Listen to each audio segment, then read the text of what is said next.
91 boulevard de Saint-Pierre. Effectivement, l'Action pour la vie au départ, c'est pour les enfants, pour faire des activités culturelles avec eux, des sorties, des ateliers préscolaires, extrascolaires, les emmener à des spectacles, essayer de les emmener à la plage.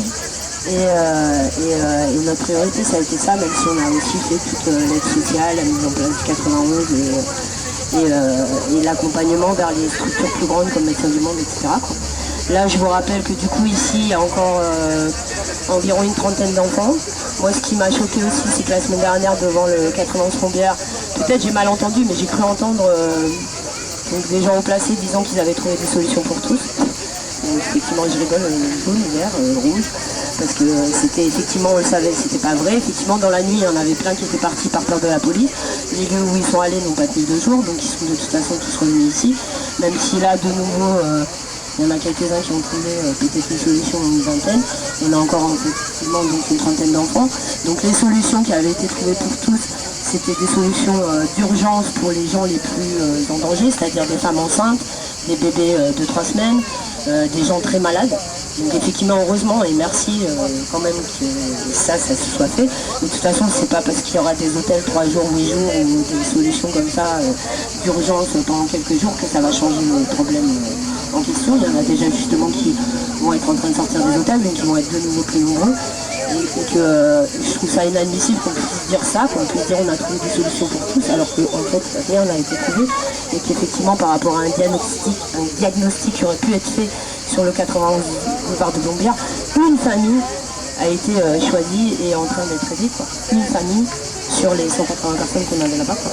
Et donc c'est complètement faux. Voilà, c'est tout ça, je voulais vraiment le signaler, c'est très important. Moi, ça va faire presque 5 ans que je suis des familles, donc bien avant le 91 boulevard de Plombières. J'ai connu la porte d'Aix 3 ans.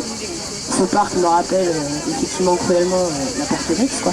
Sauf qu'effectivement c'est moins visible, donc on dérange moins, donc pour l'instant je comprends bien qu'il y a une espèce de tolérance sur cette histoire. Effectivement par contre il n'y a pas d'eau et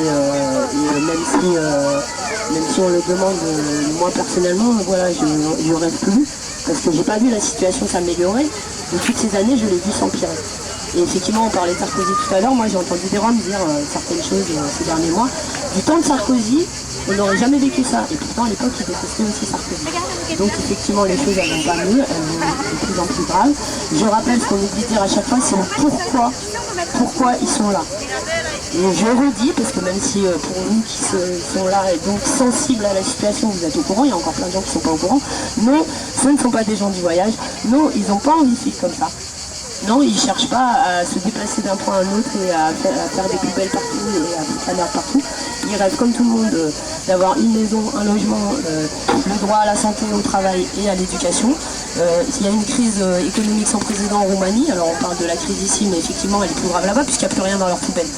Donc à un moment il y a eu une ouverture des frontières, donc on a laissé des multinationales, y compris des multinationales françaises, s'installer en Roumanie, qui ont fait perdre le boulot certains Français, pour avoir de la main-d'œuvre moins chère. Mais à l'inverse, on n'a pas laissé les gens venir s'installer ici. Donc non, ils n'ont toujours pas le droit de s'installer en France et de travailler comme tout le monde, parce que ça c'est ce que j'entends au quotidien. Eh mais ils ont qu'à travailler comme tout le monde. Eh mais ils ont qu'à ci, mais ils ont qu'à ça. Ben non, eux non. Et puis effectivement, ils n'ont pas droit aux allocations, ils n'ont pas droit au RMI, ils ont droit à rien du tout. Alors que tout à l'heure on a dit ils ont le droit, ben ouais, ils ont le droit, c'est ce qu'on rêve. Mais en réalité, non, ils ne l'ont pas. Ils n'ont aucun droit ici et la difficulté pour accéder au travail, elle est énorme. Et c'est effectivement pour ça qu'ils sont là et parce qu'il n'y a plus rien dans leur poubelle. Et les déplacements qu'ils font, c'est des déplacements forcés, ce ne sont pas des déplacements volontaires. Voilà. En dehors de ça, je dis qu'effectivement l'association Action pour la vie a besoin de soutien, qu'on est complètement bénévole et sans aide, et que si on veut pouvoir continuer à faire des choses, ne serait-ce que faire des choses avec les enfants, et de pouvoir les faire sourire et de les emmener à la plage et de faire des sorties, effectivement on a besoin d'aide. Ça ne changera rien que je dis, mais voilà. Merci à tous. Du gouvernement actuel. Sarkozy avait dénoncé les Roms dans son discours de Grenoble.